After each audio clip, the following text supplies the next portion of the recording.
नमस्कार दोस्तों। आज मैं लेकर आई हूँ एक पारिवारिक कहानी जिसकी लेखिका है सारिका राजकोटिया जी। अगर यह कहानी आपको अच्छी लगे तो प्लीज हमारा चैनल सब्सक्राइब करें। श्रद्धा, अब जल्द से जल्द यहाँ आने का प्रोग्राम बनाओ। हर्ष की भी छुट्टियाँ शुरू हो गई होंगी। अब तो माँ भी हमारे साथ है। कितना समय हो गया हम भाई बहन को साथ समय बिताए। अमित ने फोन पर अपनी छोटी बहन श्रद्धा से कहा। हाँ भैया, जल्द से जल्द आने की कोशिश करती हूँ, श्रद्धा बोली। अमित और उसकी पत्नी टीना, 8 साल की बेटी रूही बेंगलुरु में रहते हैं। अमित के माँ पापा गांव में रहते थे। अभी 6 महीने पहले ही अमित के पिता का स्वर्गवास हो गया। तब अमित अपनी माँ सरोज जी को बेंगलुरु ले आया। यह बात अमित की पत्नी टीना को बिल्कुल भी रास नहीं आती। वह चाहती थी कि माँ को गांव में ही रहने दिया जाए, क्योंकि माँ के आने से मेहमानों का आना जाना लगे रहेगा और उसका काम बढ़ जाएगा। लेकिन अमित ने उसकी एक न सुनी। माँ है वह मेरी, ऐसे कैसे अकेले गांव में रहने दूं? अमित ने कहा। यहाँ श्रद्धा बड़े उमंग से मायके जाने की तैयारी शुरू करती है। बाजार जाकर भतीजी के लिए गिफ्ट, उसके शहर के स्पेशल खोए की जलेबी, मिनी कचौरिया, नमकीन ले लेती है। भाभी के लिए ब्रांडेड पर्स ले लिया। भैया के लिए एक अच्छी सी शर्ट ली। माँ के लिए एक सुंदर सी कॉटन की साड़ी ली। अब तो उसे लग रहा था उसके पंख लग जाए और वह झट से भाई के घर पहुंच जाए। टीना, आज मेरा ऑफिस में बहुत जरूरी प्रेजेंटेशन है, इसीलिए तुम ड्राइवर के साथ श्रद्धा को लेने स्टेशन चली जाना, अमित बोला।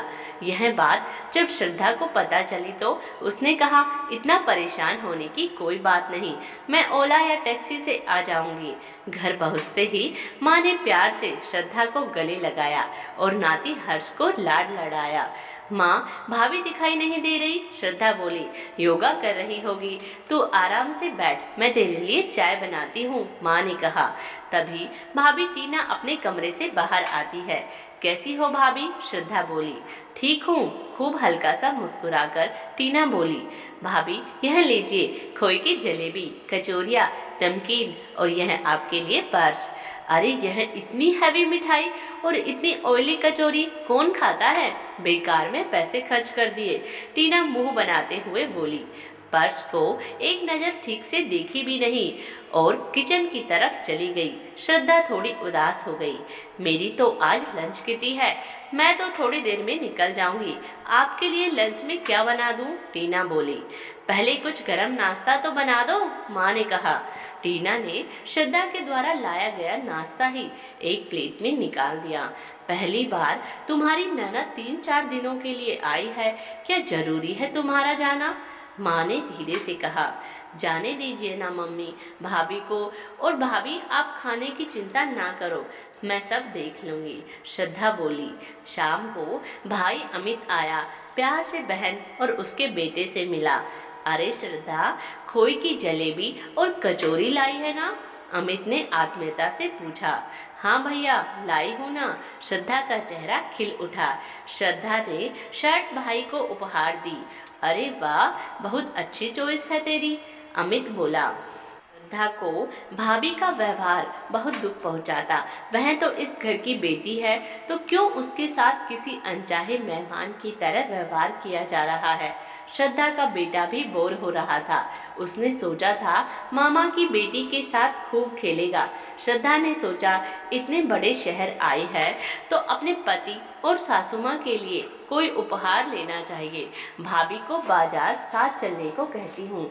ऐसा सोचकर श्रद्धा भाभी के कमरे तक जाती है। जैसे ही दरवाजे पर पहुंची, भाभी फोन पर अपनी सहेली से बात कर रही थी। अरे क्या बताऊं तुझे, जब से ननद आई है सांस लेने की भी फुर्सत नहीं मिल रही। खाने में उसके और उसके बेटे के 1000 नखरे। दिन भर किचन में लगे रहो, उसकी सेवा में, एक काम में मदद नहीं करती, और रोज बाहर घुमाने ले जाओ और हजारों की शॉपिंग करवाओ। मेरे पति तो अपनी बहन पर खजाना लुटा रहे हैं। पहले सासू माँ आ गई, अब पीछे पीछे बेटी भी परेशान करने आ गई। श्रद्धा सन्न रह गई भाभी की बातों से। भाभी बुराई करने में मग्न थी। तभी उन्हें ड्रेसिंग टेबल के आईने में श्रद्धा का चेहरा दिखाई दिया। भाभी एक पल में पसीना पसीना हो गई। श्रद्धा भाभी से कहती है, भाभी जब से मैं आई हूँ आपका व्यवहार मेरे प्रति रूखा है। पहली बार मैं आपके घर आई हूँ क्योंकि भाई ने बहुत मनुहार से बुलाया था। मेरे बारे में आप झूठ क्यों बोल रही है कि मैं आपके काम में हाथ नहीं बटाती, फरमाइशें करती हूँ। आपको रोज मुझे सैर सपाटे करने ले जाना पड़ता है और बहुत सी खरीदारी में मैं आपके पैसे बर्बाद करवाती हूँ। आपकी कोई भाभी नहीं है ना, इसीलिए शायद आपको पता नहीं कि भाभी खराब व्यवहार करे, अनचाहा मेहमान समझे तो कैसा लगता है। भाभी आजकल लगभग एक बच्चे का ही चलन हो गया है। सोचो आगे चलकर हमारे बच्चों के पास रिश्तों के नाम पर क्या रहेगा। बच्चों के सामने अच्छा उदाहरण बन रिश्तों की अहमियत तो समझाइए। इतना एकाकीपन भी जीवन में ठीक नहीं। और भाभी जब तक मेरा भाई माँ मुझे मान से बुलाएंगे मैं यहाँ आती रहूंगी। याद रखें आपके पति से मेरा खून का रिश्ता है। आपके रूखे बर्ताव से मैं यहाँ आना नहीं छोड़ूंगी। श्रद्धा ने आत्मविश्वास के साथ कहा और कमरे से चली गई। यहाँ टीना बहुत ही शर्मिंदा हो गई और श्रद्धा के पीछे पीछे गई और कहा, दीदी मुझे माफ कर दीजिए। और श्रद्धा ने अपने भाभी को गले से लगा लिया। दोस्तों भाई बहन का रिश्ता उम्र भर महकता है और अगर एक दूसरे का साथ हो तो मुश्किलों में भी कम नहीं होता। यह कहानी आपको कैसी लगी दोस्तों, कमेंट्स बॉक्स में जरूर बताएं। धन्यवाद।